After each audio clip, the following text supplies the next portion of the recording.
Hi guys, so it's been a while. Um, I'm going back to Thailand in 10 days. Booked it. I'm just going to go and explain what I had to do to get the Thai pass because I'm going in April now, which means they've dropped the pre-PCR test. So I'm going to let you know how I got on. First, I need to go back into Next and change these clothes sizes because apparently I'm fatter than I thought. Stay tuned and we'll have a look at the pass and go process.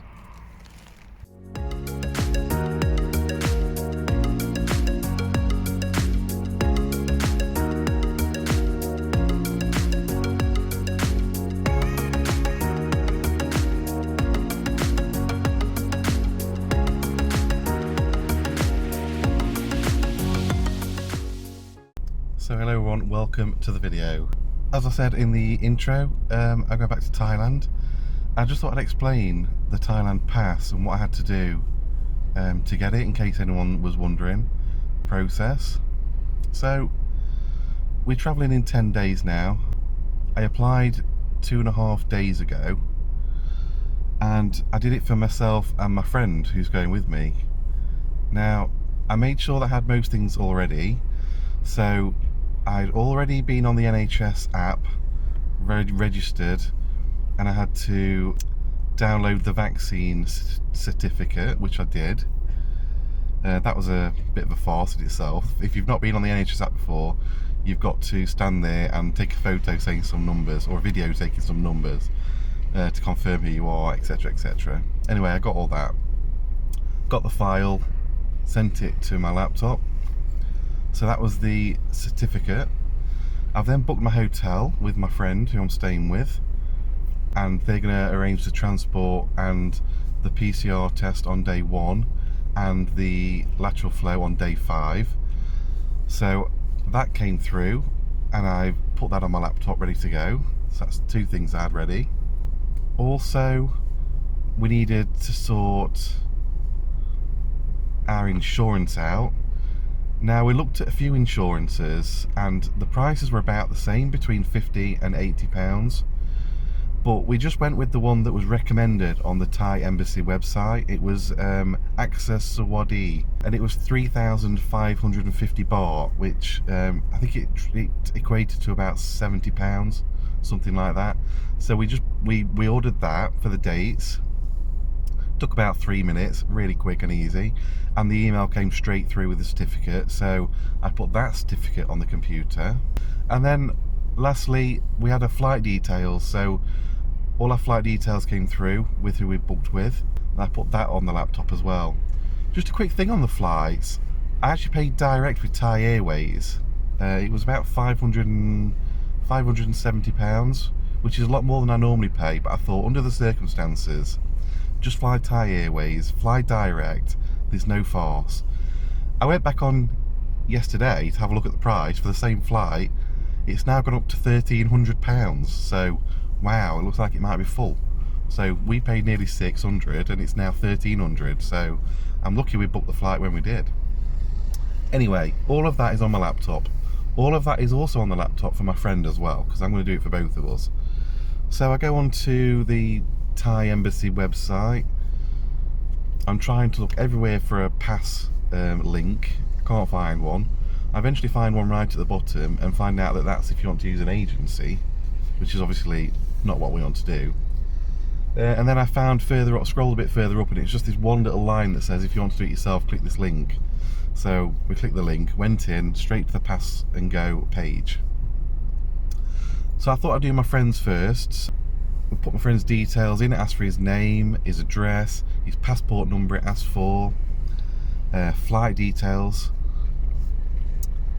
Put all that in, and then it was asking for a flight number, and that's all they wanted about the flight, just the flight number. I was a bit surprised because they want documentation for everything else, but the flights they didn't want to see anything. They just wanted the flight number, so we put the flight number in. That was fine.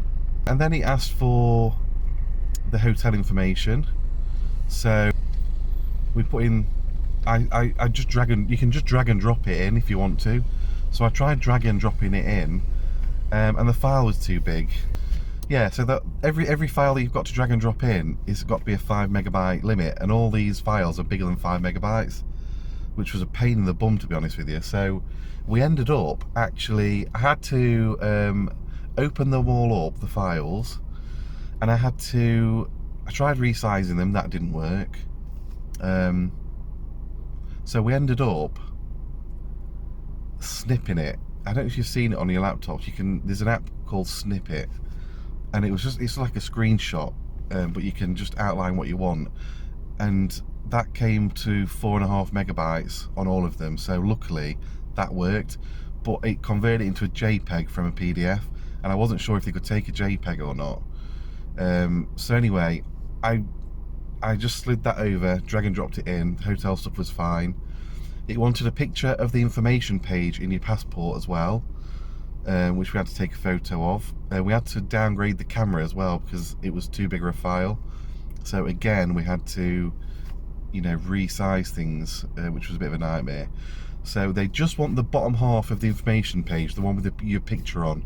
So we took that, put that in, drag and drop that in, and then we basically put everything else in one by one. The vaccines, it was asking, you needed to drag and drop each picture for each vaccine. So vaccine 1, they wanted to know what vaccine you took, what date it was, and they need to drag and drop the certificate. Now, if you've got an NHS certificate, you know that 1 and 2, you get 2 to a page. So we ended up just putting the same photo in vaccine 1 and vaccine 2. Again, we weren't sure if this was going to work.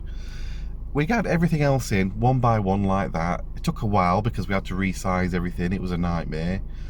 And then we got down to one of the last questions was, we need your PCR number for your outgoing PCR. And you don't need one anymore, which was a bit strange. I don't think they've updated the website yet, so I left it blank. So I'm bricking it now because we've got JPEGs instead of PDFs. We've got fudged photos.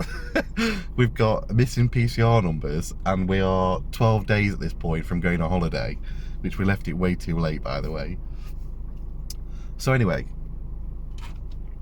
we got there in the end. It took about half an hour. So after we did my friends, it submitted. By the way, use a Gmail email if you can. AOL, Hotmail, Thailand doesn't like that. I was advised by people living in Thailand, just use a bloody Gmail address. Just make one if you haven't got one for this purpose. So we attached the Gmail address to it. Anyway, sent his away, resized all mine, all the photos the same. And when went to do my test and go, pass and go, it took 5 minutes. Everything was ready. Everything was ready on the side. Drag and drop, all the info straight in. 5 minutes, gone. So yeah, that was the pass and go. It was a pain in the bum not knowing what we were doing. Having done it now, I could do it again and again and again in 5 minutes. Anyway, 2.5 days on, this morning I woke up to an email saying, congratulations, your pass and go has been successful, your certificate. So now what we've done is, we've got everything on electronic, we've got the pass and go Q&R code, and I'm also going to take a hard copy of everything on me on the day. I ain't risking it. So all I've got to do now is, I go in 10 days. I've just got to not get COVID in 10 days. I'm at work, so I'll be masking up, I think.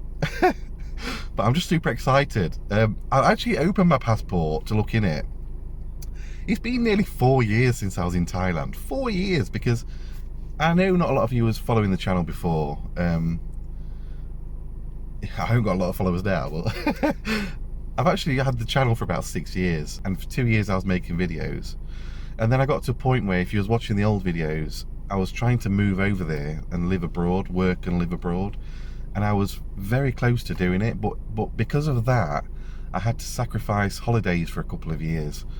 So I sacrificed going for a couple of years on holiday to try and get there to live.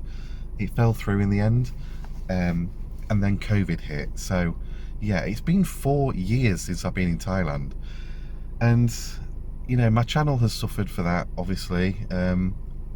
I ran out of content pretty quick. I couldn't really think of anything to do sat in my home in the UK. There's only so much you can do, isn't there? When you've not got a lot of followers, there's so much you can do. If you've got a lot of followers, you can be in the UK. You've got a lot of stories. You've got a lot of holidays behind you, a lot of trips behind you. You can do live sessions. You can answer questions. Someone that's got 70 odd followers, you can't do that. So yeah, I've seen all of these YouTube channels rise up in lockdown. Mine's been dormant, unfortunately. So yeah, we're going back to Thailand in 10 days. Hopefully all will be okay. Going from Heathrow direct to Bangkok, Suvarnabhumi. And yeah, I'll see you probably closer to the holiday. I'm just happy it's all come through. It's been 2.5 days of like nail biting. Yeah, and I'll see you on the next video. Thanks for watching. That's my experience on the Thailand pass and go. See you on the next video.